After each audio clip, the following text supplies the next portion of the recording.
प्यारे छात्रों, जीव विज्ञान में आपने कल मानव कल्याण में सूक्ष्म जीवों का उपयोग विभिन्न क्षेत्रों में पढ़ा। आज हम अगले अध्याय, जिसका नाम है जैव प्रौद्योगिकी सिद्धांत और प्रक्रम, बायोटेक्नोलॉजी, प्रिंसिपल्स और बायोटेक्नोलॉजी के processes, principle and processes of biotechnology, जैव प्रौद्योगिकी के सिद्धांत और प्रक्रम। बायोटेक्नोलॉजी की बात करते हैं थोड़ा। जीवों में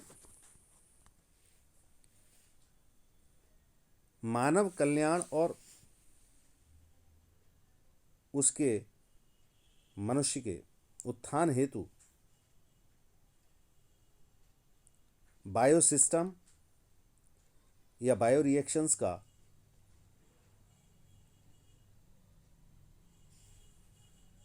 अप्लाई करना ह्यूमन वेलफेयर के लिए,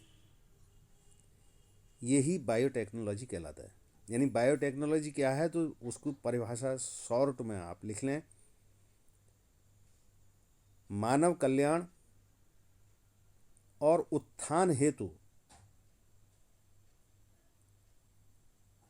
जैविक तंत्रों या अभिक्रियाओं का अनुप्रयोग जैव प्रौद्योगिकी या बायोटेक्नोलॉजी कहलाता है। बहुत से सूक्ष्म जीव जो आपने पीछे पढ़े, बैक्टीरिया, फंजाई, शैवाल और बहुत से पौधे, जंतु या उनसे प्राप्त प्रोडक्ट का उपयोग मनुष्य बहुत समय पहले से ही करता चला आ रहा है।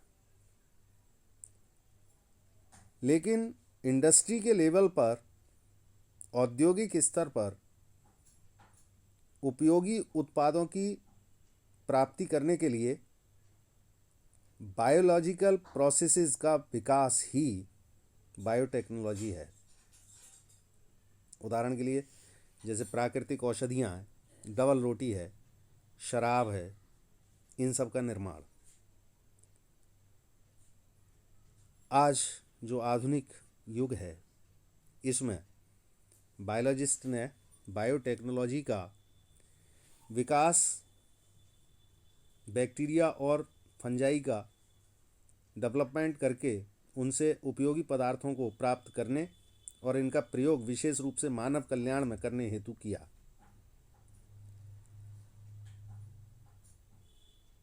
बहुत सारी औषधियाँ जैसे एंटीबायोटिक हैं, उनका निर्माण,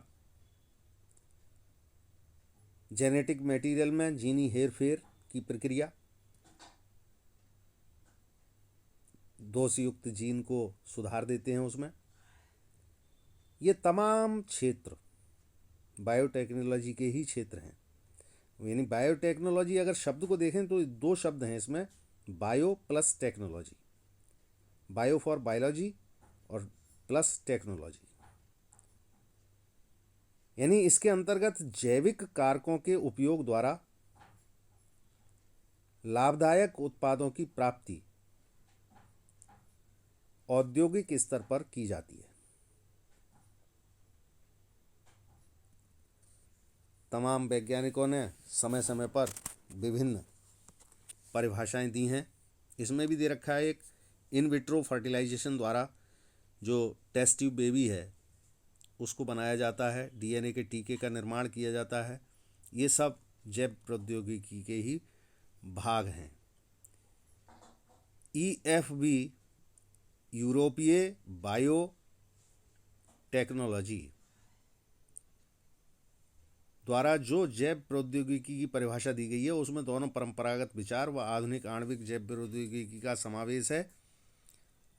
ये परिभाषा ये है, नए उत्पादों तथा सेवाओं के लिए प्राकृतिक विज्ञान व जीवों, कोशिकाओं व इसके अंग तथा आणविक अनुरूपों का समायोजन। ये यूरोपियन फेडरेशन ऑफ बायोटेक्नोलॉजी की परिभाषा है कि नए उत्पादों तथा सेवाओं के लिए प्राकृतिक विज्ञान, जीव कोशिकाओं और उनके घटकों का मॉलिक्यूलर लेवल पर उपयोग और समायोजन जैव प्रौद्योगिकी कहलाता है। US नेशनल फाउंडेशन के अनुसार जैव प्रौद्योगिकी के अंतर्गत सूक्ष्म जीव या कोशिकांग आदि का कंट्रोल्ड यूज्ड ह्यूमन वेलफेयर में किया जाता है। जैव प्रौद्योगिकी के सिद्धांत की बात करें तो आधुनिक जैव प्रौद्योगिकी के विकास में दो तकनीकों का योगदान महत्वपूर्ण है। पहली तकनीक है जेनेटिक इंजीनियरिंग और दूसरी है केमिकल इंजीनियरिंग। जेनेटिक इंजीनियरिंग में क्या है? इस तकनीक में जो जेनेटिक मटेरियल है, DNA और RNA,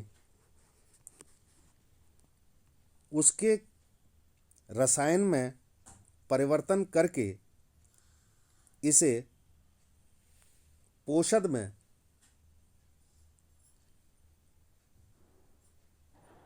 प्रविष्ट कराकर उसके फिनोटाइप में परिवर्तन कर देते हैं।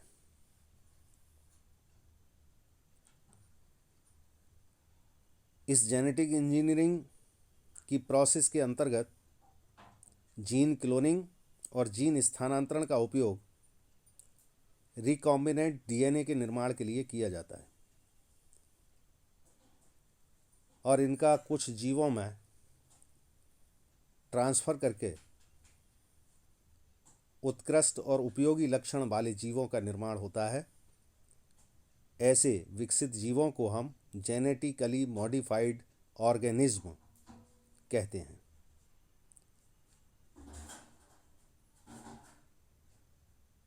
GMO, genetically modified organism. दूसरी तकनीक थी जैव प्रौद्योगिकी के सिद्धांत के लिए, वो थी केमिकल इंजीनियरिंग। इसमें पैथोजन लेस एनवायरनमेंट में, रोगाणु रहित वातावरण में उपयोगी सूक्ष्म जीवों या यूकैरियोटिक सेल्स में ग्रोथ करके अधिक से अधिक मात्रा में लाभदायक जैव प्रौद्योगिकी उत्पादों का निर्माण आता है, जैसे टीके हैं, एंजाइम हैं, एंटीबायोटिक्स हैं, इनका निर्माण। तो ये थोड़ा सा आप पढ़ लें। शेष कल।